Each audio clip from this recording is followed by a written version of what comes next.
tahapan pemilu ataupun pemilihan kan sudah selesai. Terus kemudian logistiknya kemana? Apakah tadi yang ditanyakan disimpan, dibuang, tidak dibiarkan begitu saja ya untuk logistik itu, dibiarkan berantakan, tidak diurus dan sebagainya. Semuanya ada istilah pemilih, terus kemudian istilah formulir-formulir itu sudah berbeda. Jadi kalau dan tidak ada peraturan perundang-undangan yang kemudian melarang untuk dimusnahkan. Bersama Kapuk Trenggalek kita wujudkan pemilu yang jujur, adil demi kemajuan. GUDI Gudang Demokrasi, Hogasnya KPU penuh edukasi.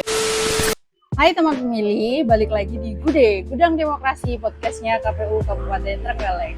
Bersama saya, Yunike, yang akan menemani kalian ngobrol santai tapi tetap penuh makna. Teman pemilih, ngomongin soal pemilu dan pemilihan, pasti tidak terlepas dengan yang namanya logistik. Nah, kalian pernah kepikiran nggak setelah pemilu dan pemilihan selesai, semua logistik kayak kotak suara, surat suara, bilik, dan perlengkapan lainnya itu semuanya dikemanain ya? Tenang teman pemilih, kita bakal kupas tuntas hari ini langsung dari sumbernya. Sudah hadir bersama kita Ibu Istatiin Nafiah, Ketua KPU Kabupaten Trenggalek sekaligus Ketua Divisi Keuangan Umum dan Logistik. Halo, selamat siang Bu Iin. Selamat siang Mbak Yunike. Bagaimana kabarnya hari ini? Alhamdulillah sehat luar biasa. Ya, sudah siap untuk memberikan informasi yang edukatif kepada teman pemilih semua nih pastinya Bu Iin ya. Oke, siap. Nah Bu Iin, pelaksanaan pemilu dan pemilihan serentak tahun 2024 kan sudah selesai ya. Nah teman pemilih ini pasti penasaran Bu, logistik kayak kotak suara, surat suara, bilik, dan perlengkapan lainnya itu sekarang kemana ya Bu? Apakah dibuang, disimpan, dijual, atau gimana Bu? Terima kasih Mbak Yunike dan juga teman pemilih. Tentunya terkait dengan pemilu ataupun pemilihan ini kan tidak terlepas dari yang namanya logistik kan. Nah sekarang kita tahu bersama bahwa tahapan pemilu ataupun pemilihan kan sudah selesai. Terus kemudian logistiknya kemana? Apakah tadi yang ditanyakan disimpan, dibuang, ataupun dijual? Nah, ini tentunya jawaban ini ada semua ya. Nah, kita tahu bersama bahwa proses pemilu dan juga pemilihan serentak 2024 telah selesai dan alhamdulillah berjalan dengan lancar dan juga sukses. Untuk kemudian logistik, termasuk juga logistik untuk perlengkapan pemungutan suara, terus kemudian dukungan perlengkapan lainnya, dan juga perlengkapan pemungutan suara lainnya, misalkan kayak kotak suara, terus kemudian bilik suara, ada surat suara, terus kemudian ada tanda pengenal, segel, tinta, karet, dan masih banyak lagi. Itu kemudian saat ini posisinya ada yang masih di gudang, ada yang sudah tidak ada di gudang. Jadi tergantung pada kategorinya ataupun jenisnya. Jadi ada yang masih tersimpan rapi, ada yang sudah tidak ada di gudang. Oke, jadi teman pemilih, logistik yang sudah dipakai atau yang sudah terpakai di pemilu atau pemilihan sebelumnya itu bukan dibuang, apalagi dijual gitu ya. Tapi memang logistiknya itu masih ada, tersimpan, ada yang tersimpan di gudang, ada juga yang sudah tidak di gudang gitu ya. Nah, supaya makin jelas nih Bu, apa sih sebenarnya yang dimaksud dengan logistik pasca pemilihan? Nah, logistik pasca pemilihan, kalau kita berbicara pemilihan, tentunya kan pemilihan kepala daerah ya, yang kemarin kita laksanakan secara serentak di tanggal 27 November, baik itu kepala daerah untuk gubernur dan wakil gubernur, dan juga kepala daerah untuk bupati dan wakil bupati.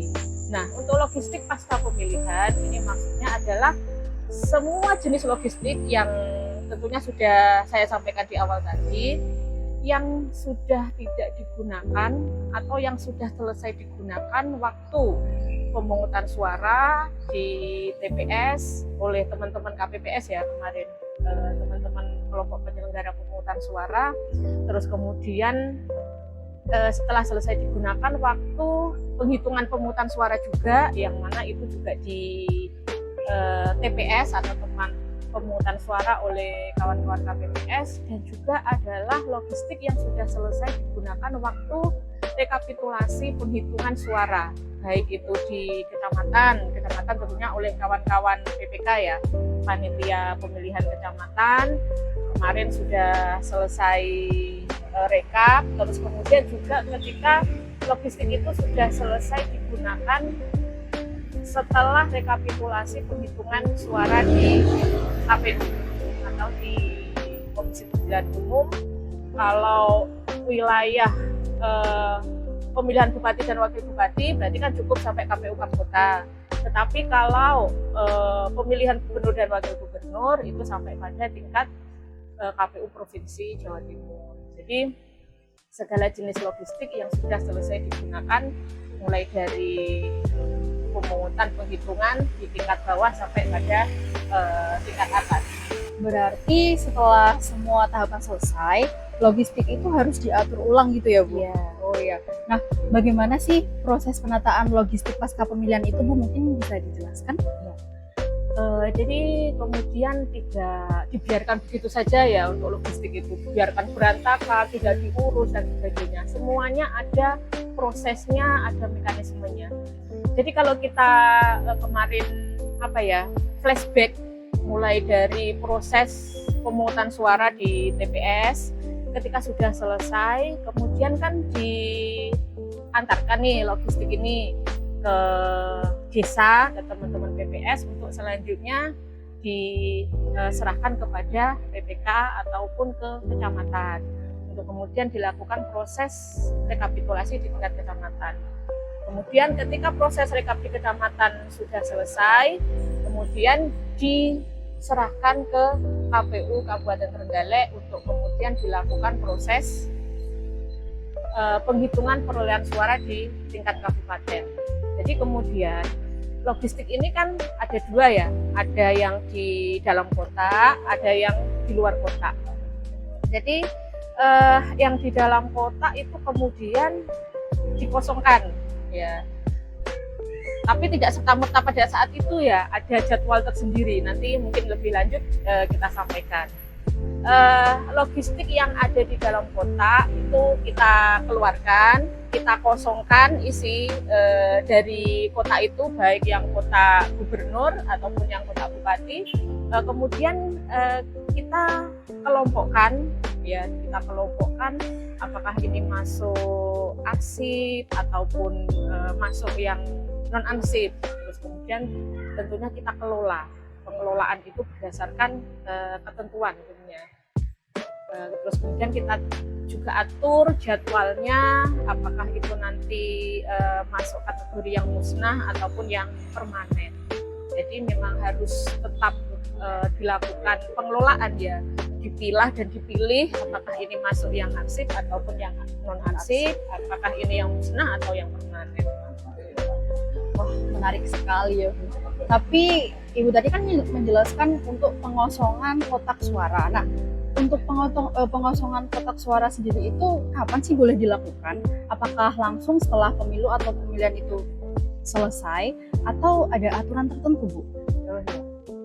Untuk pengosongan kotak suara tentunya ketika seluruh tahapan sudah selesai ya, dan dalam hal ini ketika memang tidak ada sengketa ya, ketika tidak ada sengketa, dan tentunya kalau kita berbicara di wilayah Kabupaten Trenggalek ya, untuk pemilihan kemarin alhamdulillah tidak ada sengketa ya Mbak Yunike ya.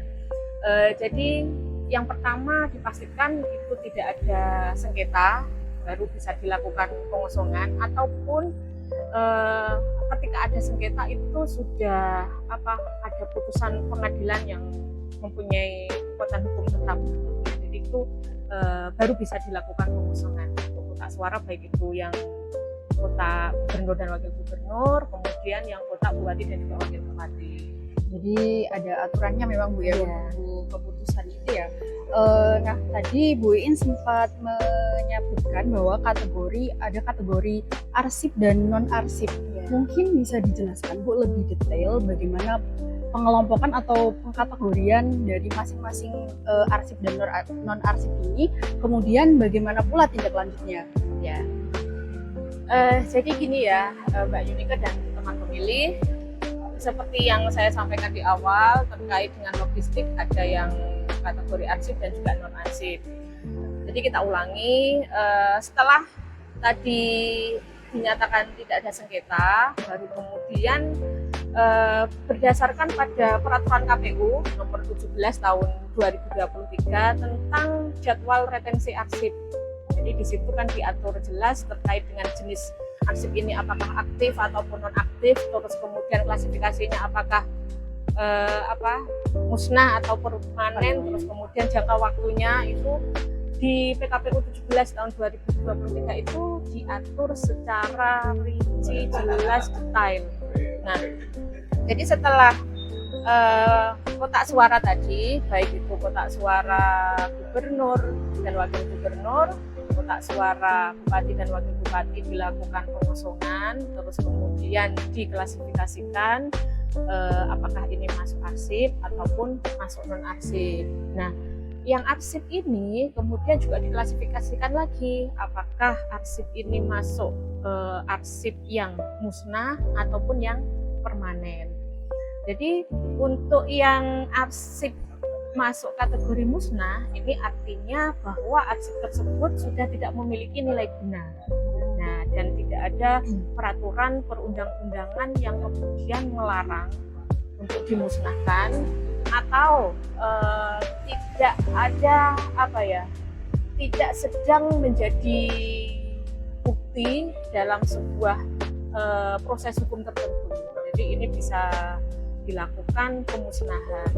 Terus kemudian kalau yang arsip masuk kategori permanen, nah ini berarti arsip tersebut memiliki nilai guna ataupun yang dikatakan memiliki nilai guna atau sekunder ya.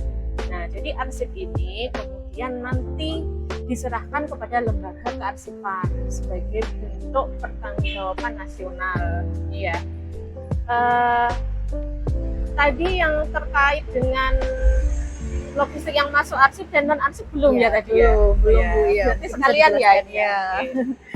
Jadi yang perlakuan ataupun pengelolaan yang arsip baik itu yang musnah ataupun permanen tadi kan sudah saya sampaikan. Nah, sekarang apa sih logistik yang masuk kategori arsip dan juga non arsip? Jadi yang arsip ini kemudian seperti halnya waktu di TPS itu loh ya, setelah selesai pemungutan penghitungan ya. Ya. Jadi formulir-formulir yang digunakan waktu penghitungan di tingkat TPS. Terus kemudian kalau kita berbicara terkait dengan pemilihan serentak 2024 itu istilahnya C hasil ya. C hasil yang ukuran plano itu, yang ukuran besar, terus kemudian yang ukuran kecil A4 itu C hasil salinan, itu yang masuk kategori arsip.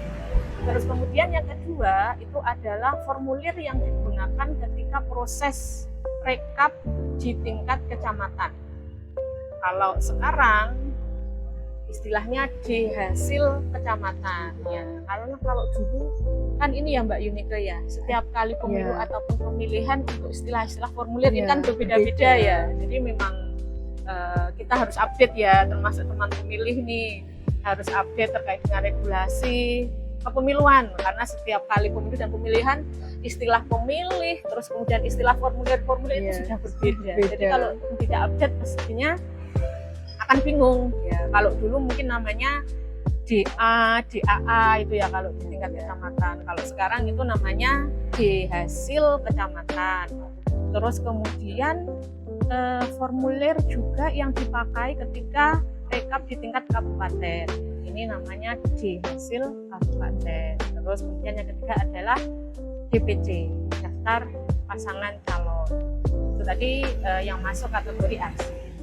Nah, kemudian yang non arsip ini seperti ini ya, kotak suara, terus kemudian bilik suara, terus kemudian segel, tinta, salinan DPT, DPTB, terus kemudian alat bantu tunanetra, terus apa lagi ya, banyak ya jenis-jenis logistik itu. Spidol mungkin ya Bu. Spidol, tanda pengenal, Ya, karet gelang, lem, Iya. itu yang masuk kategori non arsip tadi ya. Jadi memang pengelolaannya berbeda-beda. Apakah itu kemudian yang arsip masuk kategori musnah atau yang masuk kategori permanen, dan yang non arsip itu juga yang saya sampaikan tadi. Wah, detail sekali ya Bu. Nah, kalau di KPU Kabupaten Trenggalek sendiri sampai sejauh ini pengelolaan logistik pasca pemilihan sudah sampai tahap mana nih Bu?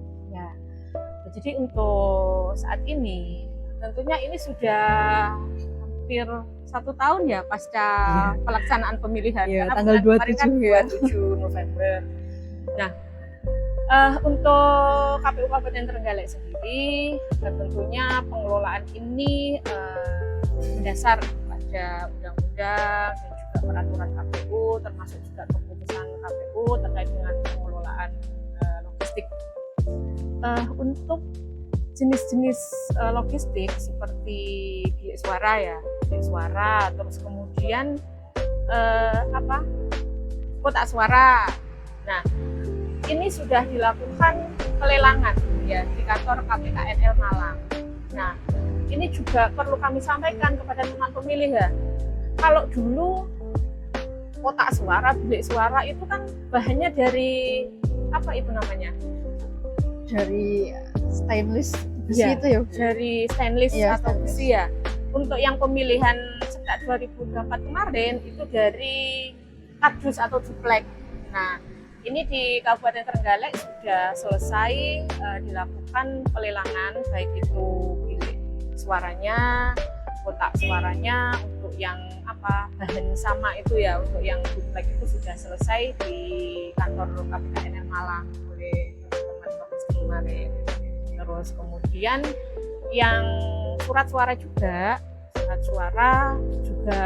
baru saja selesai kemarin dilakukan pelelangan di KPKNL Malang. Jadi proses pelelangan itu juga ada mekanismenya, ada prosesnya. Jadi tidak serta-merta kemudian melelang gitu saja, terus siapa yang kemudian menang lelang kan tidak.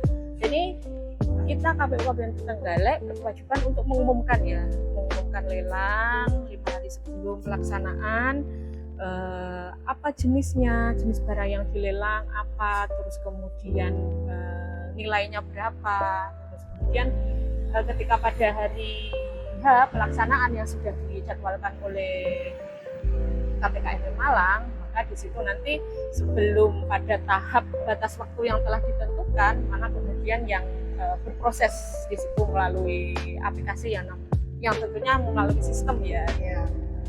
Jadi untuk ketiga ini, baik itu bilik, kotak, dan juga surat suara sudah selesai dilakukan pelelangan. Nah, untuk yang masuk kategori arsip permanen tadi ya, yang untuk formulir-formulir, baik itu yang C hasil, D hasil, baik kecamatan ataupun D hasil kabupaten, itu juga masih menunggu jadwal karena itu masa retensi arsipnya itu 2 tahun. Jadi sekarang masih tersimpan rapi di gudangnya KPU Kabupaten Trenggalek. Dan perlu diketahui juga nih untuk teman pemilih, untuk yang surat suara tadi, surat suara itu masa penyimpanannya 1 bulan setelah pengucapan sumpah janji dari kepala daerah yang terpilih ya. Jadi itu juga makanya sudah selesai dilakukan ya, karena memang proses untuk proses pengucapan sumpah janji, terus kemudian penetapan calon terpilih, pengucapan sumpah janji kan sudah. Jadi itu juga sudah selesai, tinggal yang yang masuk kategori arsip yang permanen itu masih suka rapi, tinggal menunggu jadwal retensi arsipnya. Itu yang Mbak Nike. Ya. Wah, terima kasih banyak Bu Iin atas penjelasannya yang super lengkap dan pastinya mencerahkan nih untuk teman pemilih semuanya. Tidak terasa kita sudah ada di penghujung podcast. Nah, teman pemilih, jadi sekarang kita tahu ya, ternyata proses pengelolaan logistik pasca pemilihan itu panjang, teratur, dan aturannya pun jelas. Bukan sekedar disimpan atau dibuang, tapi ada tanggung jawab administratif dan hukum di baliknya. Semoga sehat selalu ya Bu Iin. Ya, Terima kasih. terima kasih. Sampai Sama-sama. jumpa di episode Bude selanjutnya ya Bu. Dan buat teman pemilih yang udah dengerin sampai akhir, terima kasih banget ya. Jangan lupa buat like, comment, dan subscribe supaya tidak ketinggalan topik-topik menarik yang akan kita bahas di Gude episode selanjutnya, tentunya dengan narasumber yang tidak kalah keren lainnya. Tetap di Gude, Gudang Demokrasi, podcastnya KPU Kabupaten Trenggalek. Sampai jumpa di episode selanjutnya teman pemilih.